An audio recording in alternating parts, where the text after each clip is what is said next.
بسم اللہ الرحمن الرحیم۔ السلام علیکم ورحمۃ اللہ وبرکاتہ۔ فرسٹ ایئر اسلامیہ لازمی دوسرا باب ارکان اسلام کے بارے میں ہے۔ ارکان اسلام 5 ہے: توحید، نماز، روزہ، زکوٰۃ اور حج۔ کل ہم نے زکوٰۃ کے بارے میں پڑھا تھا، آج ہم حج کے بارے میں پڑھیں۔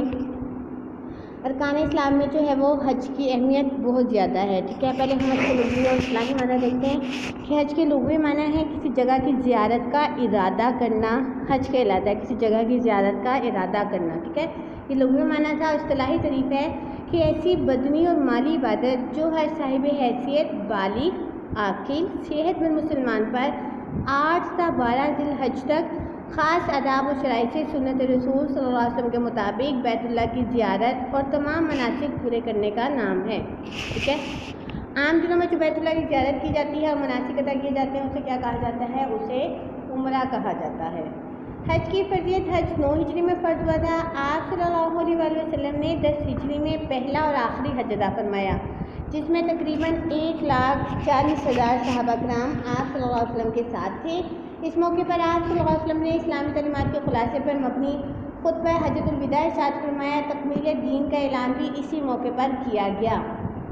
گویا آپ صلی اللہ علیہ وسلم نے اپنی زندگی میں صرف اور صرف ایک ہی حج کیا۔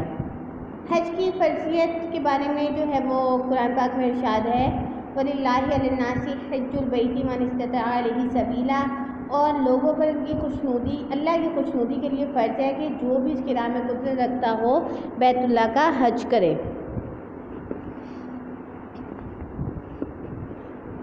مراد یہ ہے کہ جامع عبادت اللہ تعالیٰ کی خاطر فرض کی گئی ہے اور اس کا اپنے بندوں پر بھی حق ہے کہ لیکن اس سے اللہ تعالیٰ کی کوئی اپنی غرض وابستہ نہیں، بلکہ اس کے ذریعے بندوں کو فائدہ پہنچانا مقصود ہے۔ ادائیگی حج کا سب سے بڑا فائدہ گناہوں کی بخشش ہے، ٹھیک ہے۔ اس کے علاوہ حج کی فرضیت اور اہمیت کے بارے میں اللہ تعالیٰ نے قرآن پاک میں ارشاد فرمایا: وَمَنْ كَفَرَ فَإِنَّ اللَّهَ غَنِيٌّ عَنِ الْعَالَمِينَ، اور جو شخص حج کا منکر ہوا تو اللہ تعالیٰ تمام جہان والوں سے بے نیاز ہے۔ ایک جگہ اور ارشاد فرمایا: وَاتَّخَذُوا مِن مَّقَامِ إِبْرَاهِيمَ مُصَلًّى وَعَهِدْنَا إِلَىٰ إِبْرَاهِيمَ وَإِسْمَاعِيلَ أَن طَهِّرَ بَيْتِيَ لِلطَّائِفِينَ وَالْعَاكِفِينَ وَرُكَعِ السُّجُودِ، اور مقام ابراہیم کو نماز کی جگہ بنا لو۔ ہم نے ابراہیم علیہ السلام اور اسماعیل علیہ السلام کو حکم دیا کہ وہ میرے گھر کو طواف کرنے والوں، اعتکاف کرنے والوں، رکوع کرنے والوں اور سجدہ کرنے والوں کے لیے پاک کریں۔ اسی طریقے سے ارشاد فرمایا: وَلْيَطَوَّفُوا بِالْبَيْتِ الْعَتِيقِ،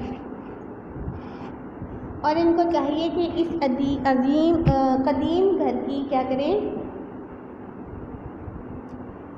اس قدیم گھر بیت اللہ کا طواف کریں۔ اس کی جگہ ایک اور جگہ پر اللہ تعالیٰ نے ارشاد فرمایا: الحج اشہر معلومات فمن فرض فیہن الحج فلا رفث ولا فسوق ولا جدال فی الحج وما تفعلوا من خیر یعلمہ اللہ وتزودوا فإن خیر الزاد التقوی۔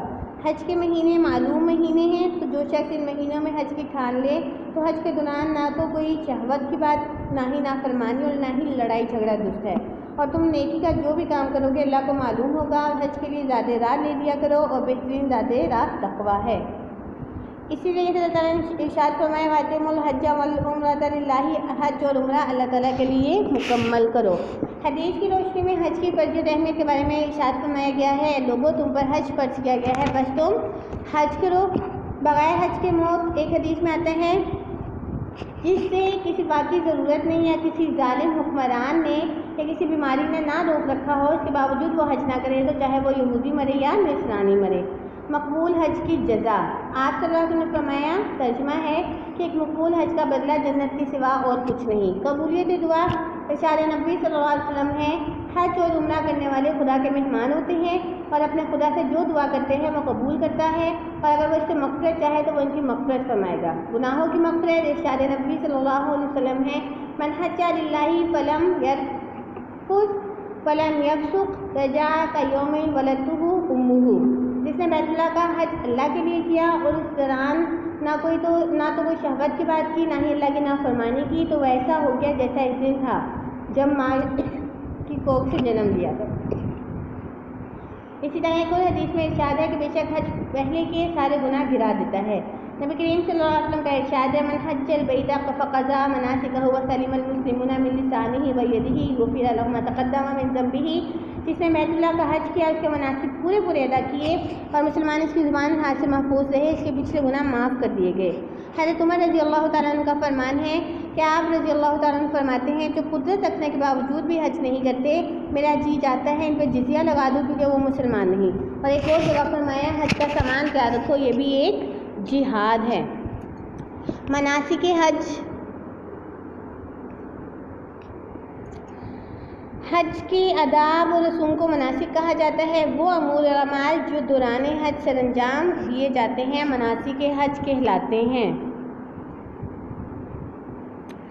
حج کے فرض 3 فرض ہیں، اگر ان میں سے کوئی ایک بھی فرض رہ جائے تو حج نہیں ہوتا، جبکہ جو ہے باقی مناسک حج واجب ہیں، اگر ان میں سے کوئی ایک رہ جائے تو کچھ جانور کی قربانی دے دی جائے تو اس کی پوری ہو جائے گی۔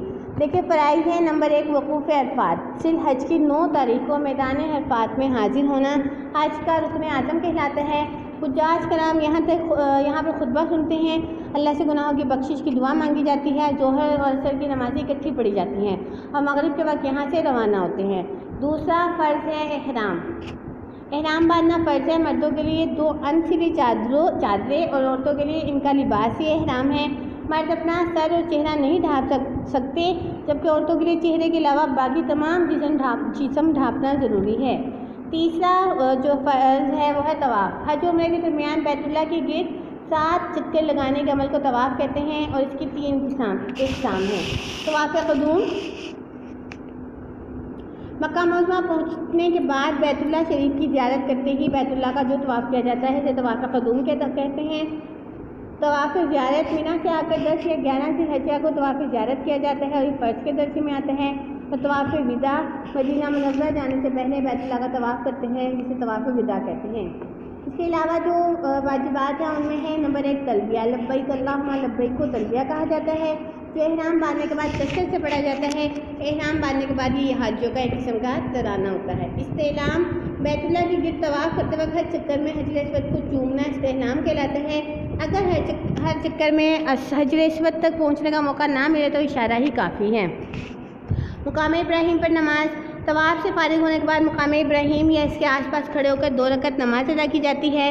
صفا مروہ کی سعی، صفا اور مروہ کے درمیان 7 چکر لگانے کے عمل کو سعی کہا جاتا ہے، یہ حج اور عمرے میں واجب کا درجہ رکھتی ہے۔ مینا میں قیام، ذی الحجہ کی 8 تاریخ کو حجاج کرام رات کو مینا کے مقام پر قیام کرتے ہیں اور 9 تاریخ کو یہیں سے میدان عرفات جاتے ہیں اور 10 تاریخ کی صبح کو واپس یہیں آ جاتے ہیں۔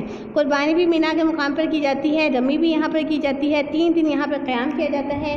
12 ذی الحجہ تک یہاں پر قیام واجب ہے، 13 تاریخ کا اختیاری ہے کہ دل کرے مطلب ہو سکے تو کر لے، نہیں ہو سکتا تو نہ کرے۔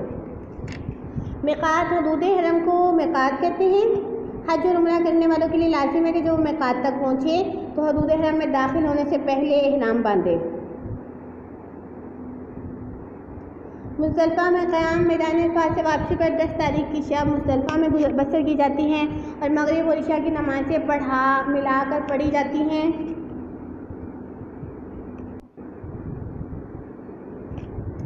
قربانی 10 تاریخ کو مینا پہنچ کر قربانی دی جاتی ہے، اس کے بعد حجاج اپنے احرام کھول دیتے ہیں اور عام لباس پہن سکتے ہیں۔ رمی، مینا میں 3 ستون بنے ہوئے جن کو جمرات کہتے ہیں۔ 10 ذی الحجہ کو جمرہ اولیٰ کو 7 کنکریاں ماری جاتی ہیں، 11-12 تاریخ کو ان میں سے ایک کو 7 کنکریاں ماری جاتی ہیں۔ یہ عمل انسان کی شیطان سے بیزاری اور نفرت کے اظہار کے لیے کیا جاتا ہے۔ سر منڈوانا، احرام کھولتے ہی مردوں کے لیے سر منڈوانا اور عورتوں کے لیے سر کے تھوڑے سے بال کٹوانا بھی مناسک حج میں شامل ہے۔